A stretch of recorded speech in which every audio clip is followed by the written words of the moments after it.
Yo, what's up, bros? This is Jeremy, the Centrepreneur, coming at you tonight with another video. This is, you can call it the second part, the second edition, whatever, of my top 10 fragrances that really had to grow on me before I could appreciate them. Some of these started off as not very well appreciated by myself, and they've all risen up to different heights.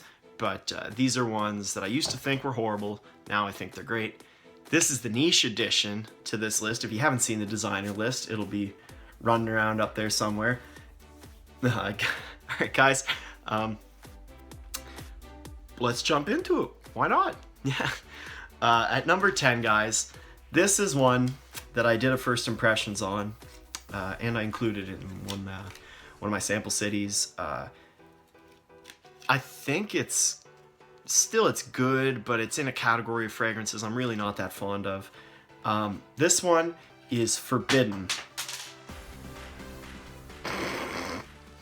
Take two. Guys, number 10 is Forbidden from the House of Matriarch. I didn't expect to like this one at all. It's a floral fragrance. I don't like florals. I don't like white florals even more. I recognize the quality in this one right from the start, but the second time I really tried it, when I tested it out against their other white floral high perfumery fragrance, Trillium, I really appreciated how much more I liked Forbidden, and to the point, if I buy a white floral, it will 100% be Forbidden from Matriarch. Guys, that was number 10. Number 9 is another one I've just got a sample of. Aren't a whole lot of fragrances from this house that I was undecided on. Generally, right from the start, I either like them or I don't. This is one of the few that I wasn't too fond of right at the beginning. Now I really enjoy it. It's New Haarlem by Bond Number 9. On the most part, I really like a lot of Bond fragrances, but they do have a few that are just disgusting to me. New Haarlem, it was never disgusting to me, but I did get my sample after I had my bottle of Rochat Man already. And I don't know, it never really did it for me until my nose grew about 2 years later, I think. And I just really started appreciating this one about 6 months ago. And it is in consideration for me buying a bottle. But the reason it's so high up on this list is I never hated it. I just didn't think it was that great. That was number 8, or 9. It's number 9, guys. Number 8. You can hear me opening my little Sephora bag. This is from Atelier Cologne, a house I really, really enjoy. They've got a lot of great offerings. I don't own any of their bottles yet. I'm going to this summer. This one is Citron d'Érable. This one, guys, is I thought this was a bit cloying at the first bit there. The maple syrupy kind of note made it a little cloying the first time I smelled it, but the more I've put my nose to it, the more I've realized that the maple syrup really isn't there that much, and it's fine. It's just a nice citrus with a little extra added sweetness. That was number 8, guys. Next up, we've got number 7. This one is from Creed. This would be Creed was my favorite fragrance house for a long time, but Parfums de Marly killed it for me. So this is one that I have a clone of, but it actually came out before this one. And anyway, this is Original Santal by Creed.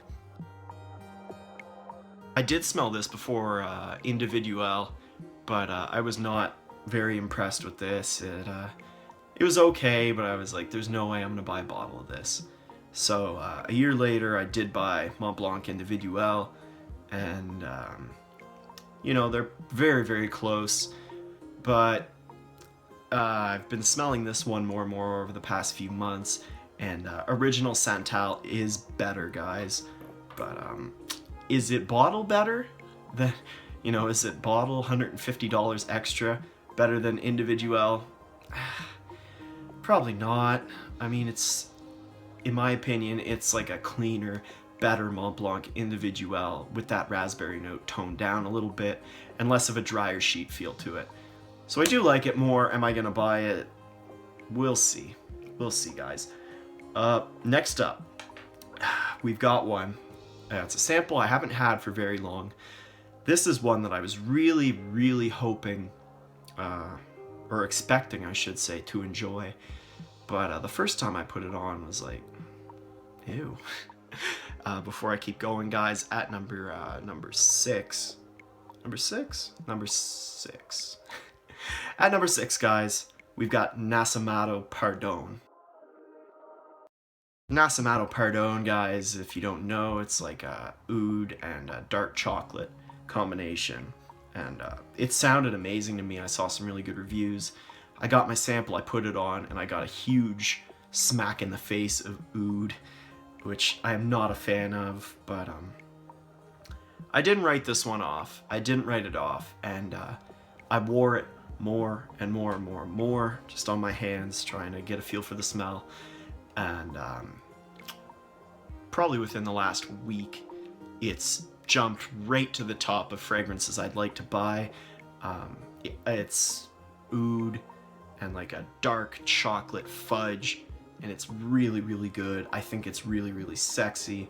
For girls my age, we'll find out. But I think it's great, guys. This one went from me hating it at first sniff, and then every time I smelled it afterwards, I just loved it more and more. It's Nasomatto Pardon at 6, guys. At number 5, this is one from my favorite fragrance house, Parfums de Marly. It is probably their least imaginative offering. Guys, it's Layton. Parfums de Marly Layton, when I first got the sample, I put it on my hand, just smelled like a richer, better 1 million. Like 1 million by Paco Rabanne. And I was like, ugh, come on, guys. Seriously, is that the best you could come up with? But I never really gave it a chance from there. I did dabble a little bit with it over the next few weeks, but eventually it fell off my radar. And probably within 3 months ago, I put it on my hand. I was like, whoa. Whoa. What's that? It's Layton? Okay. This is like it is generic. It does smell a bit like a designer fragrance, but it really beats up any of those designer fragrances that people might say it smells like. It's very, very good. It's vanilla, apple. I think there's a little spice. I haven't worn it in a little bit just because my sample's running low. But if I can find it at a good price, I'd buy this in a heartbeat. I think it's amazing. I don't think you're gonna upset anybody by wearing Layton. It's just great. Okay, that was number 5, guys. At number 4 is actually another one from my favorite house, Parfums de Marly, except this one turned into a bottle. Number 4, guys, Parfums de Marly Oajan. This one turned into a bottle. Oh, it's a warm cinnamon apple pie, guys. I love it. I love it. One of my favorite scents. I picked it up about a month ago. It's amazing, but at first sniff, I thought this was just horrible. I thought it was horrible. I got 4 Parfums de Marly samples at the time. I got Herod, Godolphin, Layton, and Oajan. And, you did just hear me talk about Layton and how I thought it smelled generic and stuff, but it didn't smell bad. Oajan did. Oajan did. And then as the night progressed, I was like, it's not that bad, I guess. The honey came out a little bit more. It wasn't quite so harsh. And, by the end of the night, I was like, okay, this is not the end all and be all of fragrances. I'm not going to buy it, but, it's pretty good. So, I kept, trying it just casually. until all of a sudden, like one day, I just realized like I was smelling my hand whenever I had this on. I was just smelling my hand all the time, guys. And like, I don't know, I came to the realization that I really, really enjoy Oajan. And then I started getting that apple pie vibe, and I started picking out all the different notes in it, and I was like, when do I have the money? Then okay, I'll buy Oajan. And yeah, that turned into a bottle. No regrets. I love it. It's amazing. Amazing, guys. That was Oajan at number 4 from Parfums de Marly. Number 3, this is a weird one, but before I talk too much, it is from the Tom Ford Private Blend collection, one of the few that I actually like from this collection. It's Tobacco Oud. Guys, Tobacco Oud, the first time I smelled it, I thought this was absolutely rancid. It was awful, disgusting.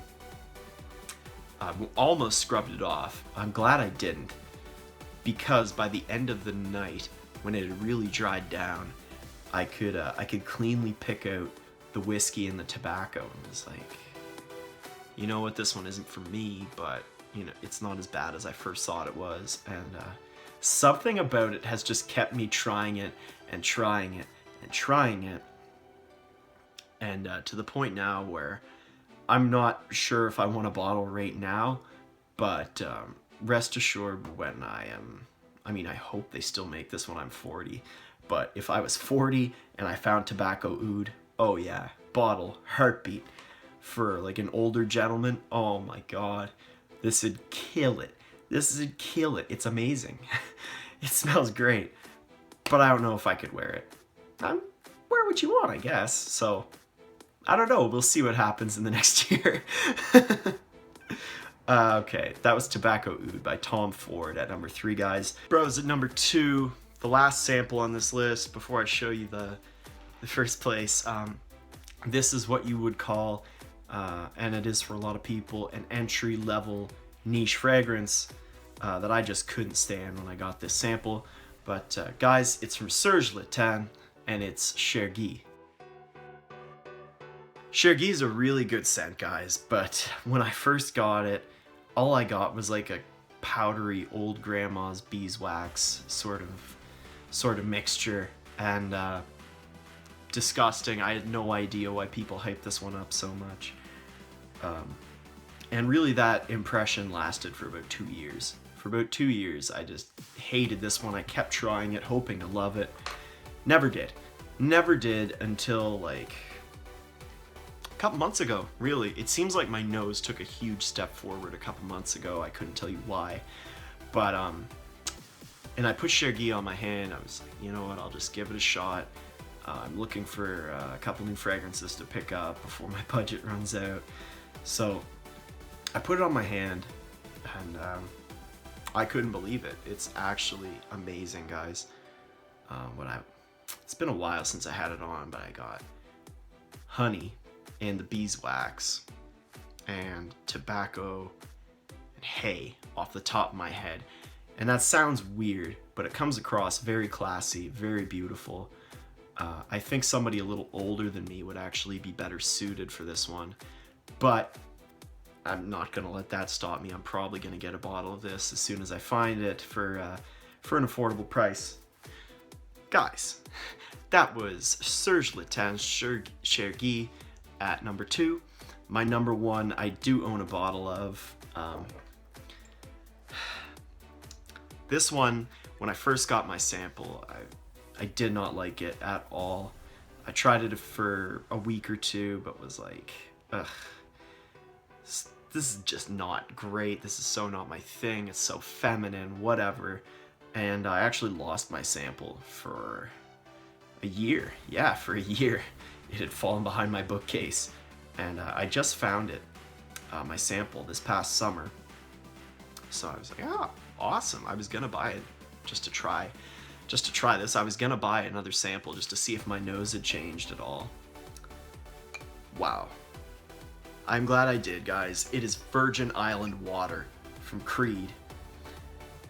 This stuff is unreal. Unreal. My favorite summer fragrance by a mile.